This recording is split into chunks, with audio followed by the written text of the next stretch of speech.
Parenthood and children. A couple things we're going to go over today. First part right here, the factors deciding whether to be a parent or not. Obviously, there's many factors that go into choosing to be a parent. One of the biggest ones is financial responsibility. Children are not free. They do cost a lot of money to raise.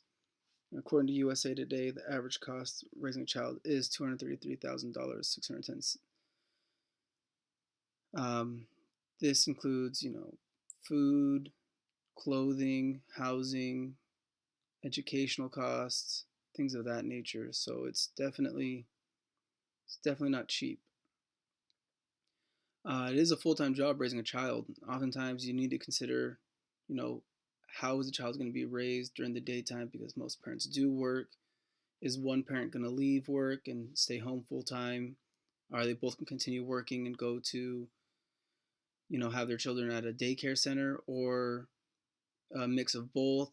Either way, it is going to cost the parent. Going back to the last slide, it is going to cost the parent because you're either going to lose an income or you're going to pay to have someone watch your child, which means you're paying money out for that as well. Also, in today's society, co-parenting has become very common, along with single parent, unfortunately.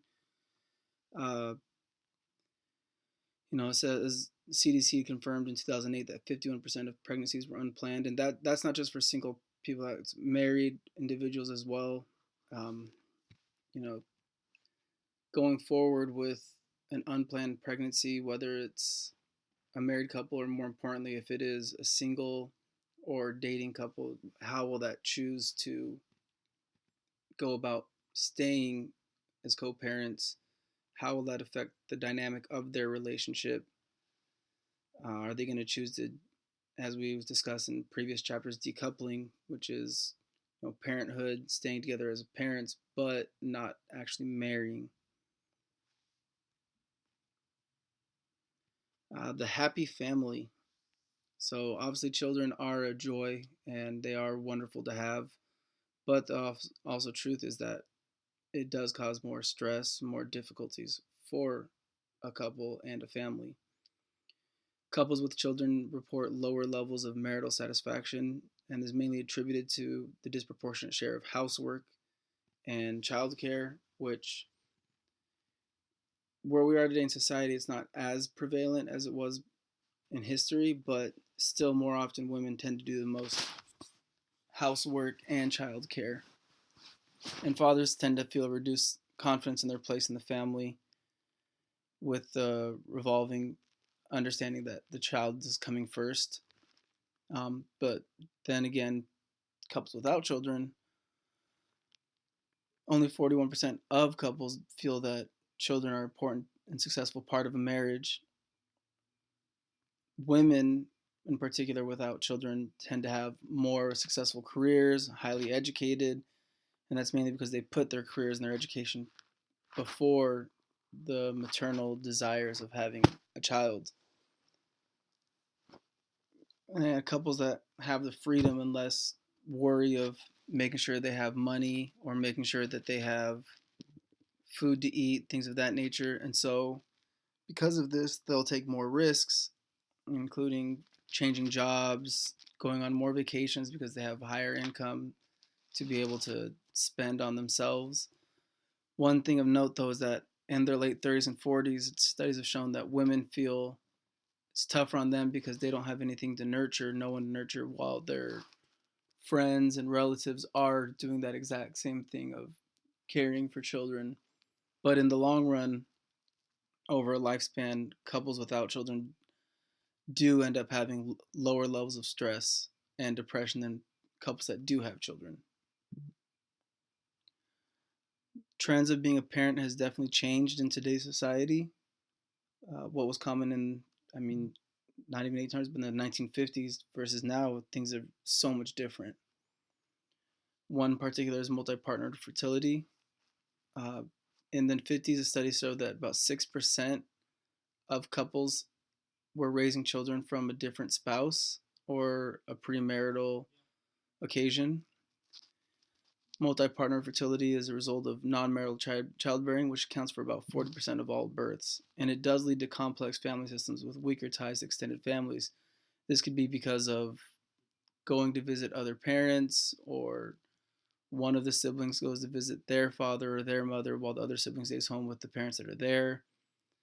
Uh, it leads to less financial housing and childcare support systems, mainly because sometimes you have to pay for child support, uh, things of that nature, money spent on transporting the children, and things of that. Parent fluidity.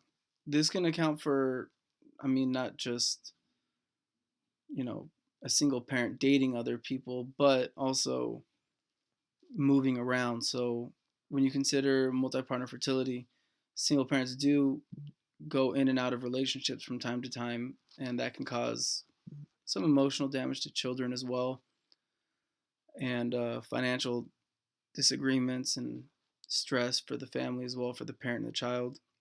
And living arrangements, with the home ownership dropping, more people are now renting, so you see a lot more families moving from time to time than in previous decades, where their lease is up on a house and so they move to another house where they're going to rent out, or apartment, or they'll move in with family members, the children's grandparents, which is very common.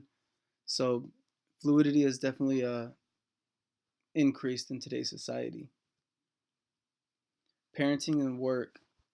This is a big one because this goes back to what I was talking about earlier. When choosing to be a parent, you need to work to survive. You need to work to make money to survive, to support your child. And that's the double edged sword of, you want to be home with your children, raising them, spending time with them, but at the same time, you also need to juggle working. And employers aren't going to take kindly to, oh, I need to take time off to do this. I need to take time to do this to be with my child. Employers expect you to be there and working. And so parents feel a constant struggle and stress of trying to balance the two out. Gender and parenting. This is more catered towards gender roles, not so much the genders of parents in the sense of heterosexual or homosexual parents. Traditionally, fathers were breadwinners. They were the ones that brought the money home, and mothers would stay home. Kind of like that 1950s cliche of the wife staying home, cooking and cleaning all day and taking care of the children. But today's research indicates that mothers and many fathers are spending similar amounts of time with their children. Uh, Gender roles within heterosexual parents are becoming more and more alike with the rise of feminism, which that is not at all a bad thing.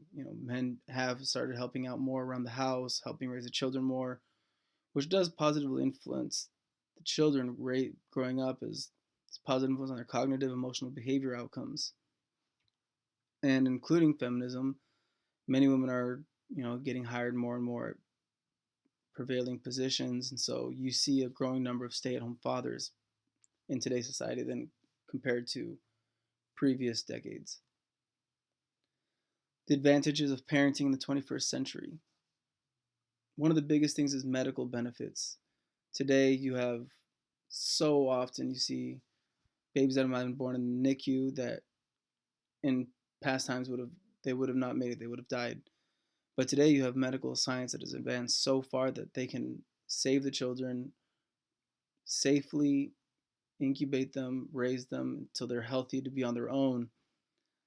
Same with children with disabilities or chronic illness. I myself, I have asthma. Growing up, it was rough. I mean, I spent many times in the hospital overnights because I couldn't breathe. I mean, if I was alive back in the 1800s, I wouldn't be here today. I wouldn't have lived to see even my teens. I would have probably passed away 5 years old at the latest. So medical benefits is a huge advantage of living in the 21st century that I can personally attest to. Cultural acceptance and understanding. We live in a society now where culture is diverse, very diverse, and this is a positive influence because, I mean, you go back to the 60s and the civil rights movement, people were not as understanding or accepting, but now in today's society, you go to school and there's so many different races that are intertwined there. So it exposes children and families, and even in neighborhoods, and it's a positive influence in all of society. Minorities, while still struggling, still have a better avenue towards success now than they did in previous decades. Parenting styles, it's become an essential science on how to, I don't want to say how to properly raise them, but how to properly understand what your actions do towards the children. You have your authoritative, authoritarian, and permissive.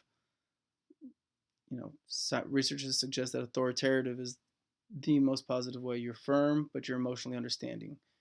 You're not a disciplinarian the whole time, like as you would be with authoritarian.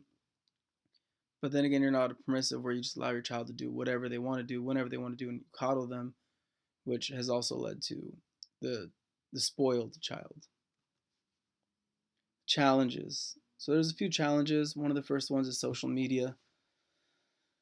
Social media influenced so much in our younger generation, can negatively affect their emotions, making them want to be someone that they really are not. Try to impress others, their peers, with different challenges you see. Trying to be cool. Vaping is one of the biggest things you see in younger generation, and one of the biggest motivators of that is social media.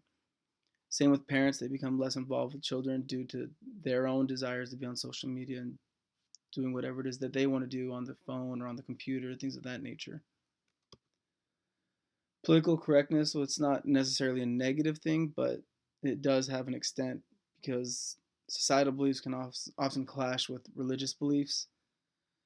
Um, you got to learn how to navigate properly the avenues of political correctness in a sense of being respectful to others and their beliefs while still maintaining your true values and your true principles of life. And societal norms. You look at media in today with film, music, television has become so perverse and perverted compared to the past. I mean, what was taboo then? Like nowadays, what was a rated R movie back then is now just a normal PG-13. It's normal. We've become so used to it that it's not a big deal anymore as a society. So that was my slide. That was my performance, my presentation. I hope it was educational and enjoyable. Thank you.